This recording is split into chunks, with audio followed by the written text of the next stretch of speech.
Hello everyone, আসসালামু আলাইকুম। আজকে আমি দেখাবো খুবই মজাদার সবজি রান্নার রেসিপি। তো তোমরা সবাই দেখতে থাকো। এখানে আমি মাছগুলো ম্যারিনেট করে নেবো। এর জন্য আমি হলুদের গুঁড়া, তারপর একটু সামান্য মরিচের গুঁড়া, তারপর লবণ সব কিছু দিয়ে ভালো করে আমি ম্যারিনেট করে নিব। তো সব কিছু আমি এখানে ভালো করে ম্যারিনেট করে নিতেছি। ম্যারিনেট করা হয়ে গেলে তারপর আমি মাছগুলো ভেজে নিব।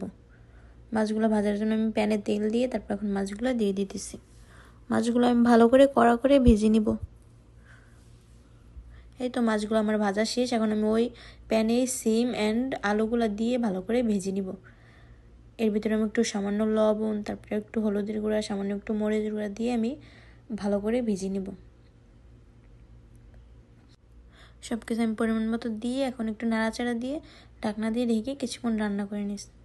কিছুক্ষণ রান্না করা শেষ। এখন আমি এগুলা নামিয়ে নিব। তো নামিয়ে রাখলাম। এখন আমি কড়াইতে তেল দিয়ে তারপরে পেঁয়াজ কুচি, কাঁচামরিচ কুচি দিয়ে দেব। এই তো পেঁয়াজ, কাঁচামরিচ কুচি দিয়ে দিলাম। সব কিছু দিয়ে ভালো করে একটু ভেজে নেব। ব্রাউন কালার হয়ে গেলে এর ভিতরে আমি 2-3 কোয়া রসুন, তারপর একটা পেঁয়াজ ব্লেন্ডার করে নিচ্ছি, ওইগুলো দিয়ে দেব। ওইগুলো দিয়ে এখানে আমি হলুদের গুঁড়া, তারপরে পরিমাণ মতো জিরার গুঁড়া, তারপরে পরিমাণ মতো লবণ সব কিছু আমি দিয়ে মশলাটা কষিয়ে নেব ভালো করে।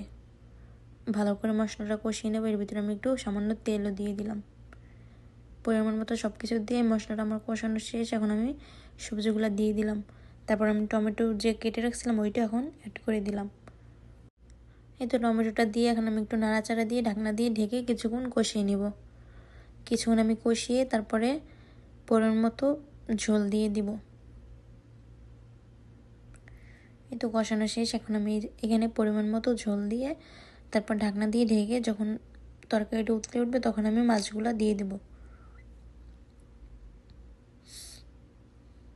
এই তো মাছগুলো আমি দিয়ে কিছুক্ষণ রান্না করে নিলাম।